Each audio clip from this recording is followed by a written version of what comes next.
Welcome back sa ating bus serye, and for this video ay gagawa tayo ng custom drawer sa ating bus para ma-extend ang ating kitchen and para may lalagyanan tayo ng mga kitchenwares katulad ng ating mga kaldero, plato at mga utensils. Tutulungan tayo ng ating tropa na si Jed na may mga woodworking tools para sa project na to.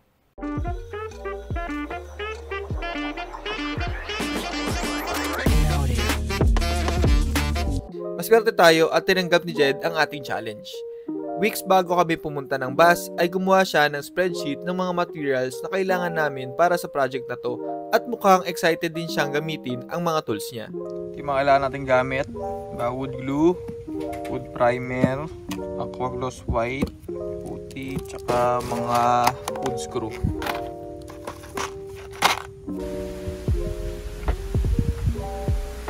Sa local hardware na lang kami bumili ng mga plywood at plyboard na gagamitin natin sa project na to. Nakapang-date pa ako. Lumit-loob. Nakapang ano pa ako. Sa dami ng tools mo, pre. Wala kang lapis pang layout. Dito lang yun. Andito lang yan. Tapos na. Meron mo. Dito na. Parang Sinumulan namin ang ating drawer sa pagsusukat kung saan siya ilalagay. Basically, gagawa tayo ng drawer na katulad nito, pero instead of 4 layers ay 3 layers lang ang gagawin natin. Gamit ang 3/4 na plyboard ay sinimulan namin mag-cut ng carcass or yung mga sides ng ating drawer.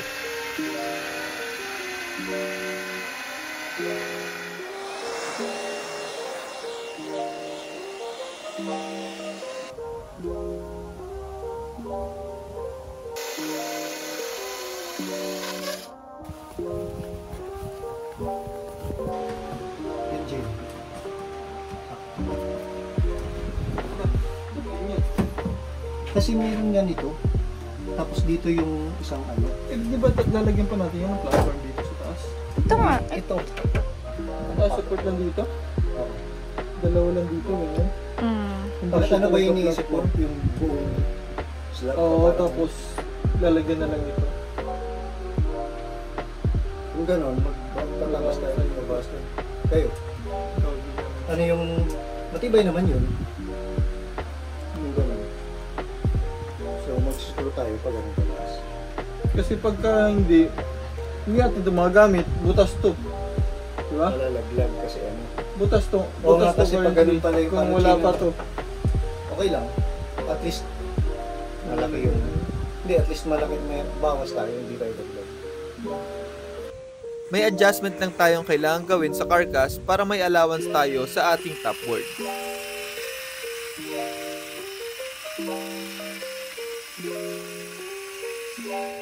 Tinetesting siya. Kada new component itetest. Component, tinetest. Patok sa mga.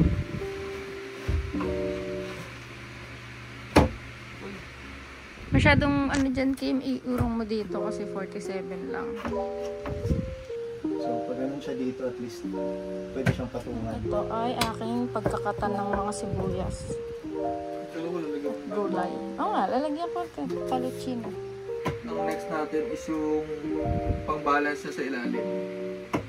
Para hindi gumalaw. Para hindi ito siya nag-wiggle. Ito bali yung carcass. Ito yung carcass. Later, pag nakaginagal yung itsura. Nagawa natin yung mga carcass. Yan yung mga sides, top, sides, tapos bottom. Tapos ngayon, tatry lang natin, sukat lang natin to bago natin siya talaga i-glue. Screw at i-glue. I-screw tapos i-glue. Ay, i-glue muna tapos i-screw. Ito, ilagay natin sa ilalim kasi medyo hindi maganda yung medyo mamadali ako kanina. Tapos paano malalaman kung okay yung pagkakalagay ng ano? Ha? Ng glue? Hindi, kasi ang ano naman dyan, walang lalabas na Iklaw. oo, ilaw dito. At least lapat na lapat siya. Walang makakapasok na ano dyan na Safe na safe. na ang tawag doon. Ayan, lalagyan lang namin ng cut out dun. Sa part na yun para may pasok. Ayan, sinusukat natin yung taas nito para malaman natin yung height ng drawer box natin.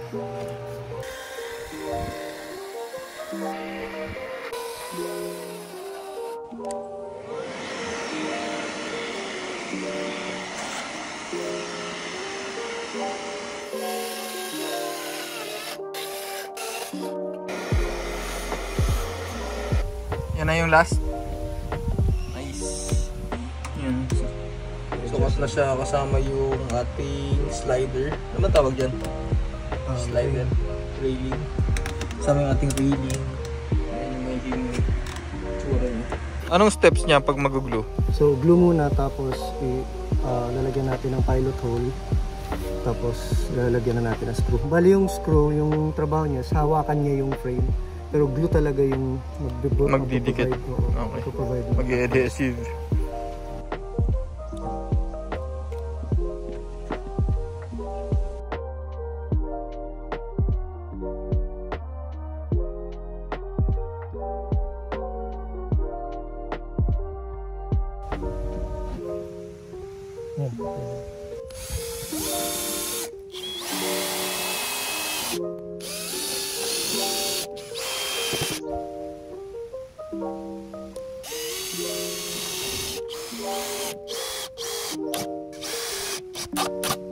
After natin maglagay ng wood glue at screw, nag-decide kaming gumamit ng pocket hole sa bandang harap ng ating drawer box para maitago ang mga screws. So dito natin tatapat sa 3/4 kasi yun yung thickness ng ano natin, plyboard.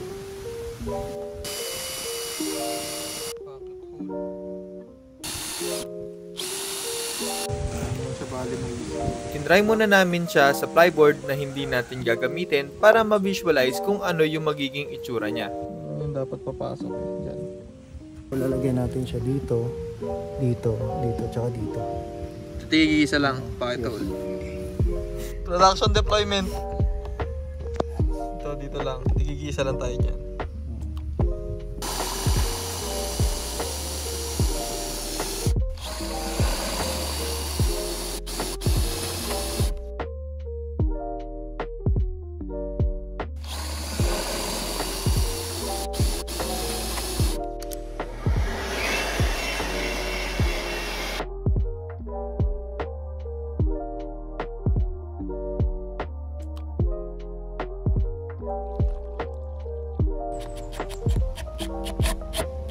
Okay na ang ating first box, kaya habang pinapatuyo natin ang wood glue, ay lagyan muna natin ng cutout yung base frame ng ating carcass para maipasok natin ang ating drawer. Dinrila natin para maipapasok natin itong dito sa dito. Ang ganyan na yung itsura niya. Hindi na siya pupunta doon. Pero tago naman siya. Kaya okay na lang. Whoop!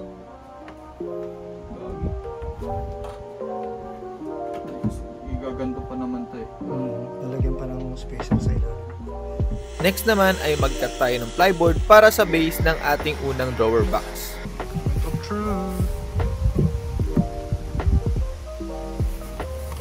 So, kailangan lang katamin konti. Katamin na lang natin konti.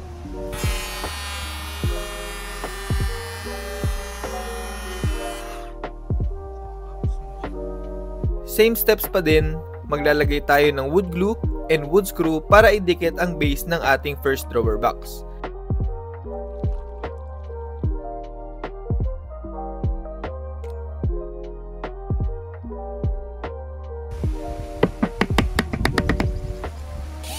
This time, gumamit kami ng countersink drill bit para maitago kaunti ang mga ulo ng wood screws.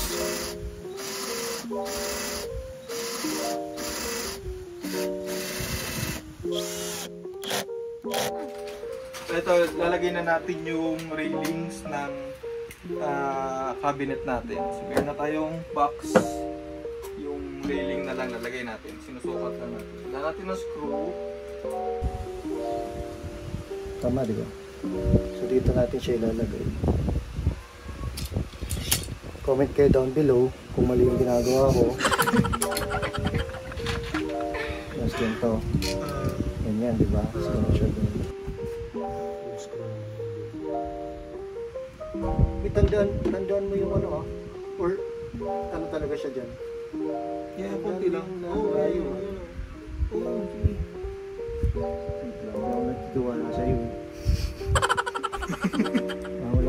kulay. Ngiting Gamit tayo ng ano. Yung mga ganyang ngiti, oh. Gusto mo bang Hindi ka panipaniwala. Mata na lang ito. Isang screwdriver. Oh. Isang screwdriver.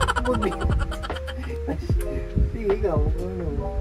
Huwag ka maniwala dyan kay Kim. Yan na yan, ganyan Yung na. cabinet namin, hindi pantay-pantay eh. Sige, ganyan na. Screw mo na. Sa gitna mo yung screw. Simula. Yung cabinet namin, pre-made na. Hindi pa pantay. May butas na, di pa pantay. Pantay? Ay, ano na yun? Defect na yun. Manufacturing defect na yun. Ito.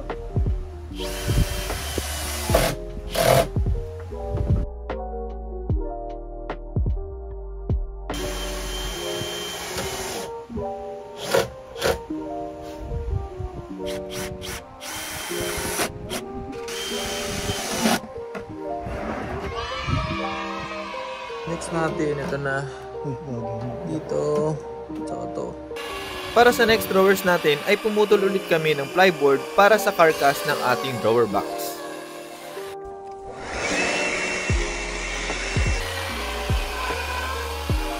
So ngayon, kakat natin yan in 4 parts para maging rectangular box.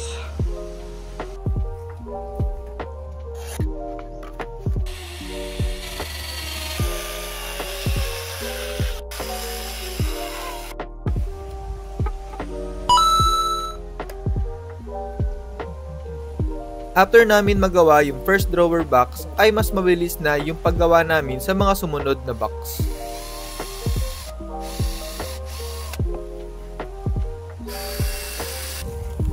So ngayon, ilagyan natin to ng pattern para makat natin. Circular so?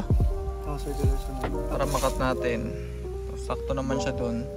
Tapos itong 1/4 yung ilalagay natin na base nitong second level natin na cabinet. Let's go.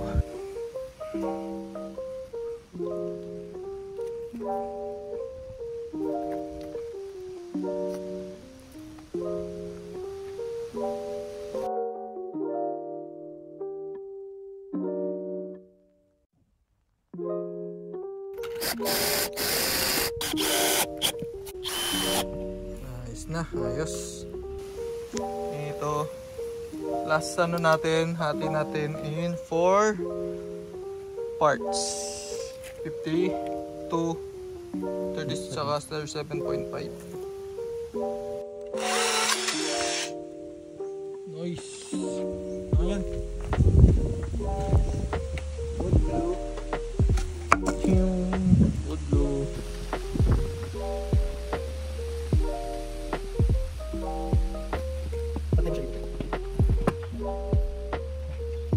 Tapos wasak ng pag-isip.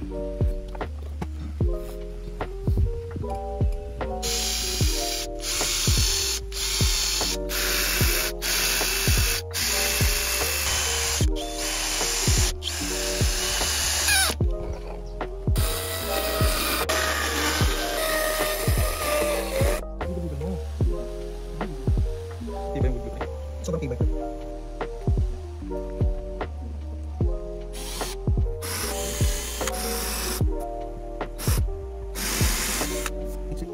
Kala ko hindi ito pumapasok. Ano na yun?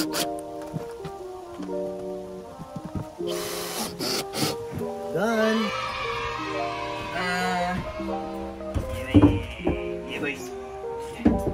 Nagawa na natin yung dalawa. Bali yung ginawa namin, same size na lang siya para mas madali na yung cutting namin. Gagawin natin ngayon, sukatan natin kung saan natin ilalagay yung rails.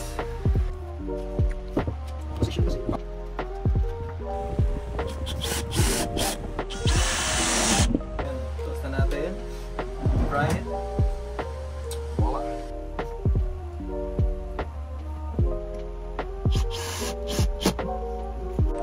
Ang next natin, puputol tayo dito para meron tayong harapan or yung holder ng table nung ano natin drawer. Let's go. Pantay na sila. Pantay na ba?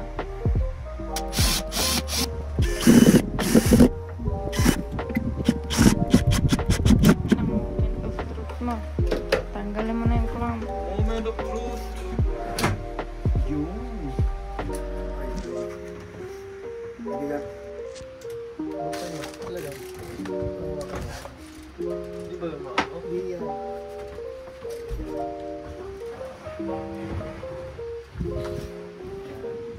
Next year na lang daw ipapantay dito.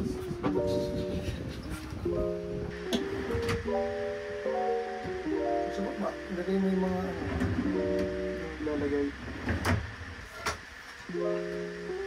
Ito talaga Jim. Ito na yung meron siya dapat. Ito sa baba.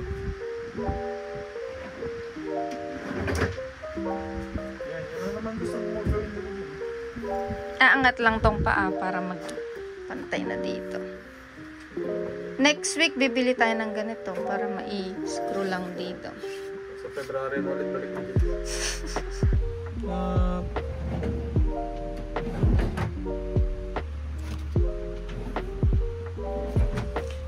Hi guys! So yun yung ating episode sa drawer making. So meron na tayong lalagyanan ng ating mga kitchenwares. Hindi pa siya totally tapos. Kailangan pa natin siya i-finish. Kailangan natin siyang pinturahan or lihain. Tapos yun yung mga cosmetics na ganun. Siguro sa future episodes na lang pagbalik ni Jed dito sa ating bus. You can also check out yung YouTube channel ni Jed for other DIY projects and power tools review.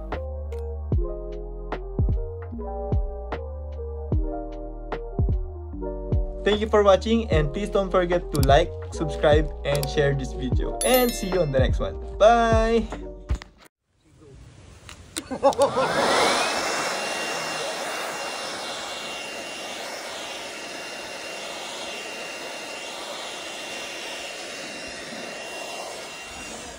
Pag tayo magkaka-cancer na lang tayo. May cancer na lang kami.